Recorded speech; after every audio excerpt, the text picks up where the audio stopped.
Hi everyone, welcome back to my channel. For today, I'm actually going to my accepted stay for one of the colleges that I got accepted to. I am running a bit late, so I'm actually gonna get ready and try to do kind of a natural look in like 5 minutes. It's supposed to start, it starts at 9:30 and right now it's like 8:15. I'm actually really nervous for this. It's my first time ever going to something like this, and for me, like I said, I'm the first in my family to pursue a master's degree, and that's really exciting for me. I had trouble sleeping last night. I tossed and turned until for like about 2-3 hours, and then I woke up at, I set my alarm for 7 and then I snoozed 10 minutes and then woke up. And I walked the dog too today. I have a dog. Her name's Mimi. Actually really nervous. I don't know what to expect. I've never been to one of these things before. We'll see how it goes. I'll try my best to document everything, but I'm not sure if I can. But at least I will let you know kind of my experience coming back, what it's like to go to a accepted stay for a college. At this point, I have not sent in my deposit yet. It's not because I don't know what to do yet. It's just because I need to figure out some things before I do submit my deposits. For example, like financial aid stuff. I've been talking to the financial aid office and admissions people, and I know that they'll also be attending the accepted stay, so maybe I could talk to them, maybe I don't need to, who knows. We'll see when I get there. It's gonna be a full day. I looked at the agenda for the day and it's from 9 to about 5, 6-ish. There's a reception at the end, but I think I need to bounce probably around 4:35, just because I have to walk the dog. I will come back and share with you my thoughts on today and what it's like to be pursuing your master's degrees and attending a acceptance day for one of the colleges. So I'll be back.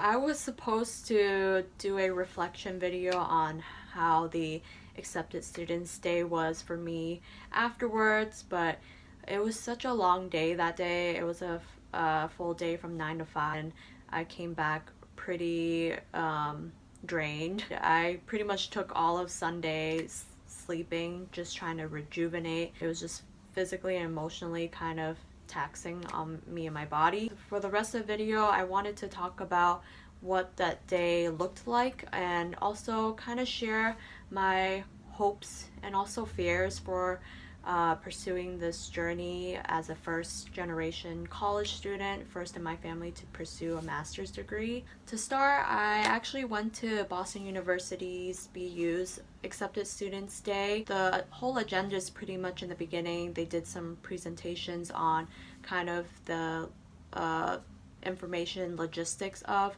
the master's degree. We actually had to do a group assignment.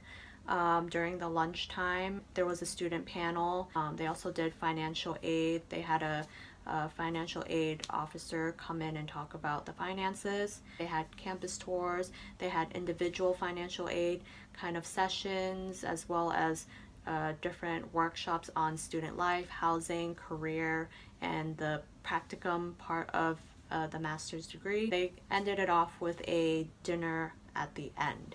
So that was pretty much the full day from 9 to 5, and I was pretty nervous going into it. It was a huge kind of auditorium. It was a lot bigger than I expected, and you know, the first thing they did was sign in, and they gave us a really cute goodie bag. Got a book from one of the deans who wrote this book, as well as we got a pen as well, and then we got this portable cell phone charger, which is really handy.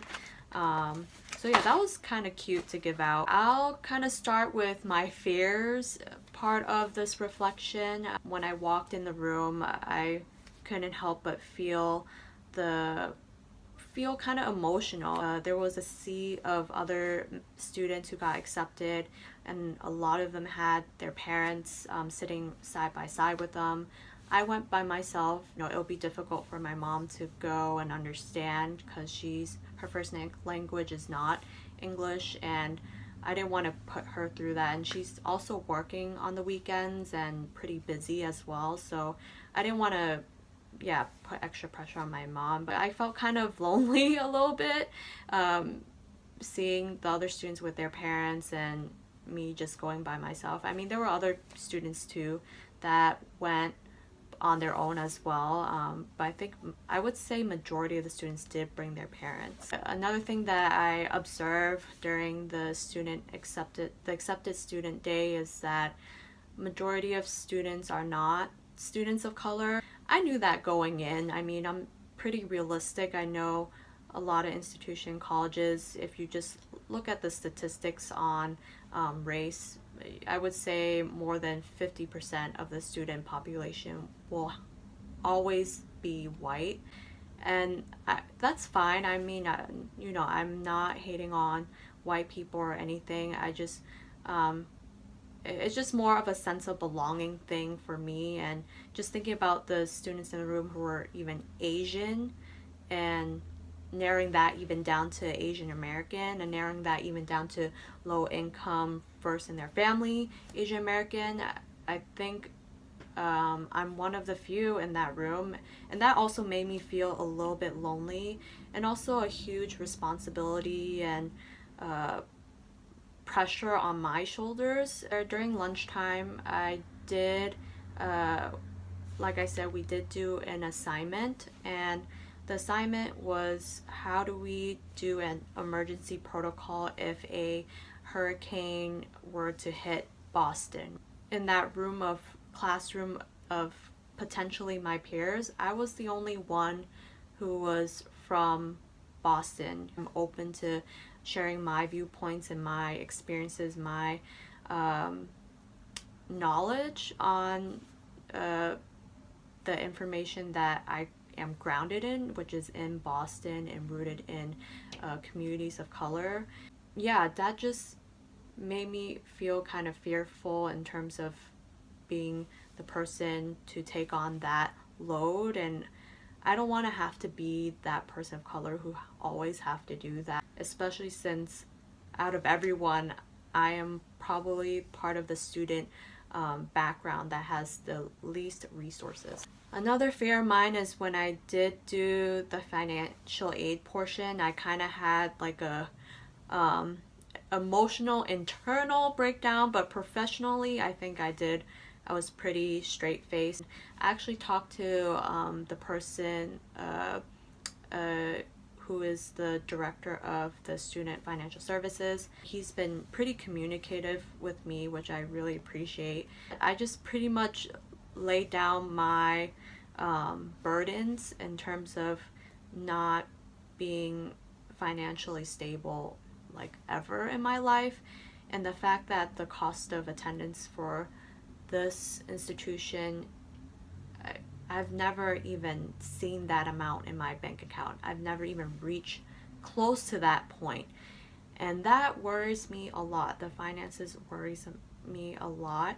I did receive my financial aid package, and I am eligible for federal direct loans. For master's students, which I didn't know, for the most part we are not eligible for subsidized loans. All the loans are unsubsidized. I can't ask my family for the support. It's on me right now, and I recently transitioned out of my job, and one of the reasons is because I need to pursue my master's degree. On to the hopeful part. There were a lot of things that I really do appreciate and like about the institution. There's no perfect institution, there's no perfect anything, but there's always hope, and that's what I cling on to when things are just really, really tough. I'm really hopeful for getting my master's degree and being the first in my family. I am hopeful to be a role model for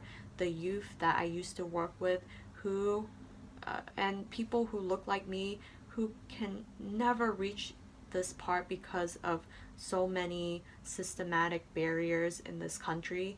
Another hopeful thing about this school is that the student panel and also the student body, there are students of color. One of the main core values that they have is activism, and one of the examples that they showcase was doing a mural about gun violence, and that's exactly how I even got into this school, is because of my my passion for the arts, my passion for social justice, and kind of intersecting those worlds.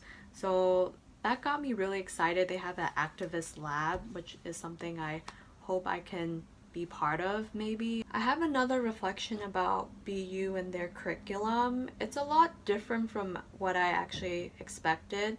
I was interested going into human rights and social justice, but I also asked, one of the directors or alumni of color, like which I would say program is most supportive of students of color. They actually said the community health assessment one would probably be the most supportive of students of color. You can choose like different programs, 2 different programs based on topics and also based on skill set. So in terms of skill set, am interested in like the community health assessment / implementation and evaluation, and also have the topics be geared towards social justice for me. So I might think about that more deeply too. I am a Gates Millennium Scholar. So what that means is that I was awarded this scholarship program back in high school going into my undergrad. This scholarship is made and created by Bill and Melinda Gates Foundation. They allow low-income students of color with huge potential to pretty much support their education career from undergrad all the way to pursuits of doctorate's degree. So that's what I'll be doing in hopes that we can diversify the field and have more people of color in these positions of power, and hopefully be able to bring that back into the communities. Last thing I will say, I guess overall it was just a mix of emotions for me. A lot of hopes, a lot of fears, kind of all jumbled into one. And my ancestors, my grandparents, my mom, my family, none of them ever had this level of education. Just thinking about, people in my community, family, friends, youth, and just hoping that I can represent them really well. And also I'm going to be in a place where I have to speak on their behalf a lot of the time. So that's a lot of my fears going in. And at the same time, that's also a hope for me too. The reason why I'm doing this is not because I want credentials. I mean, that's nice too. But at the end of the day, I want this to be a step forward for people in my communities. And this is the reason why I'm doing videos too. I hope that whoever ends up watching this, if it's another fellow student of color from a similar background as mine, they can see this and hopefully be able to navigate the system better. Like I said, I am probably going to be one of the few students of color from my background, if not the only one, and it's going to be a learning experience for me. For next steps, I'm still figuring out some things. I mean, I still need to discuss about financials with the school and the process on, hopefully maybe getting more money. I just have some decisions I need to make for me and myself. And I don't want this to be a down video. It's really not. I'm actually really excited to be in this position, and I am excited to, yeah, hopefully do well and thrive and not feel like I have to survive in a university. I really want to feel like I'm thriving and I'm supported, and yeah, I hope that does happen for me.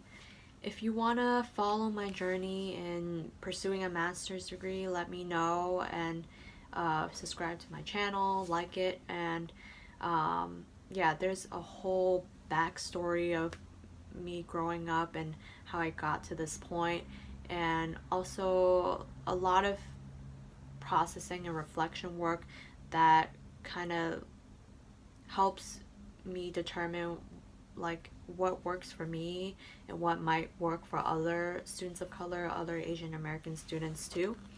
So yeah, let me know what you all think. With that being said, thank you for watching, and I'll see you in the next video. Bye!